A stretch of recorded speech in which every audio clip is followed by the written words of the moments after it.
Hey there friends, thanks for joining me again, and guess what time of year it is? It's gardening season, and so I'm so excited to get back to some gardening videos.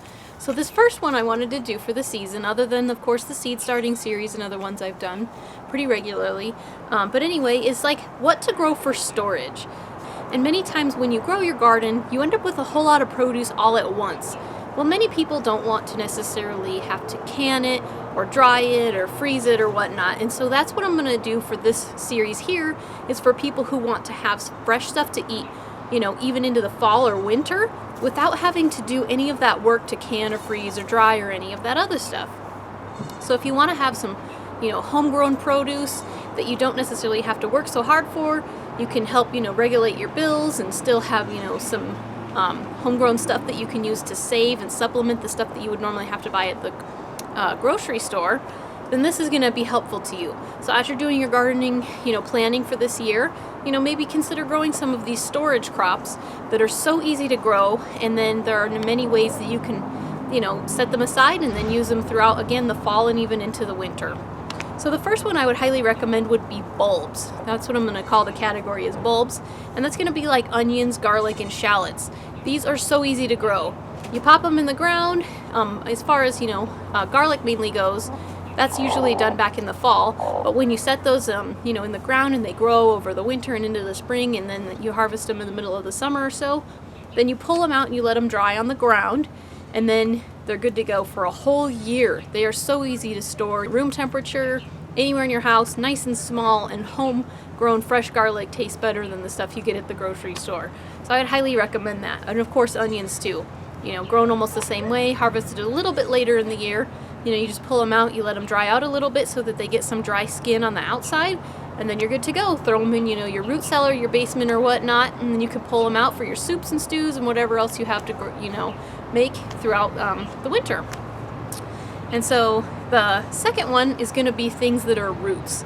These are going to be like beets, carrots, rutabagas, celeriac, parsnips, and even turnips. These grow very well in the spring and in the fall. And so if you planted some of these crops maybe in the fall, and then you had them growing and then you harvest them, it's better not to leave them in the ground, because if your ground freezes, then it'll actually ruin them. So you can leave them in ground until it gets, a little bit cooler out and, most everything is all done. But then you pull them up, and then you can either put them in a box. I've had good success with that. Or, there are different ways. Some people with carrots and things, like line the bottom with a little bit of sand, get it moist, lay the carrots in there, put another layer of sand, put some more carrots in there. So it's really not a whole lot of work. And then you leave them there, and then you just dig them out of that sand whenever it is you need them. So there you go. You can actually keep some carrots good for a long time this way. It is May right now, early May, and I actually still have carrots that I grew last year that we're eating on. So telling you, you can grow a bunch of carrots and have them all stored away. And again, you don't have to can or freeze or dry any of them. You're still using your fresh produce that you grew yourself. So it's really easy. Definitely plant some root crops if you have the time or, the room for it. The next would be like tubers, potatoes. And potatoes come in 3 varieties: early, mid, and late season. When it comes to growing them for storage purposes, it's best to choose late season ones. If you grow all 3, then you'll get, a lot of potatoes throughout the summer, early summer, like midsummer, and then some in the end. But then you can take that big crop of late ones, and in the same way, you just throw them in a box or whatnot. Of course, pick them over to make sure there aren't any bad ones, because if there are some that start to rot, they'll make the others go bad. But set them in your root cellar or your basement or wherever you have that's a nice cool place to, keep them stored. And then you can use them, throughout time until you end up using them all up. And then you can have, some good potatoes to just eat, however, soups, stews, fried, baked, etc., which can definitely help on the grocery bills. So I would highly recommend that for sure. Plant some potatoes for storage. And then my next one is actually my favorite, and it's winter squashes, because these are so easy to grow. The vines grow really well. You put them in the ground in a nice sunny space. They're heavy feeders, so you want to give them a lot of compost and whatnot.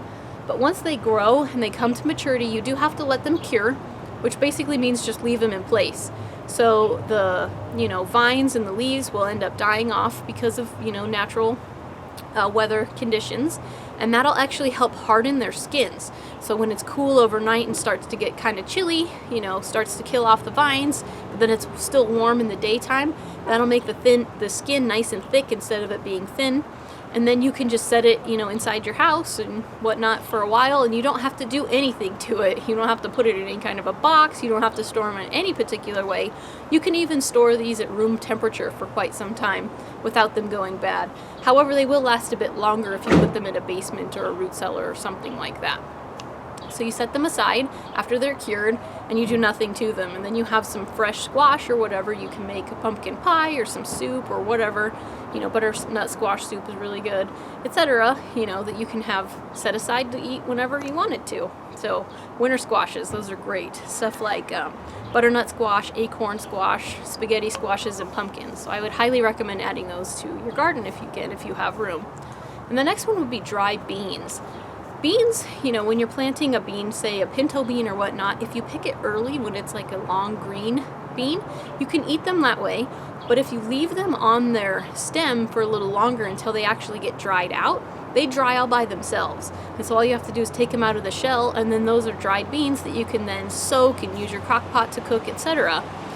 So dried beans would definitely be a good one to add as well. And then the last one would be fruits. Now, not every fruit is going to be suitable for storage. You know, peaches, apricots, cherries, those all go bad fairly quickly. But there are certain fruits like pears and apples that can actually store very well into the winter. So again, they store better at cooler temperatures. So if you can set them aside in a basement or a root cellar of some sort, that would definitely be helpful. If not, even your own fridge can be good. So you harvest them all and then you set them aside, and then you can just eat off your own fresh fruit for quite some time until, you know, you run out of them or whatnot, without having to make it into preserves or anything else. So fruits are another good one to add for storage, if you have the room for trees.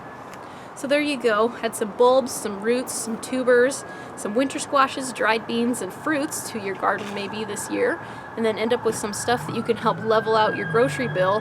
That way you don't end up with this huge spike of a ton of stuff that you've grown, you know, and then you have a lot of preserving to have to do. These things are so much easier because you basically just store them the way they are, and then they store for quite some time. So it can save money, and it definitely is easier and saves some time too. So I hope you found this video helpful. I'm Frugal Green Girl. I'll see you next time. Thanks for watching.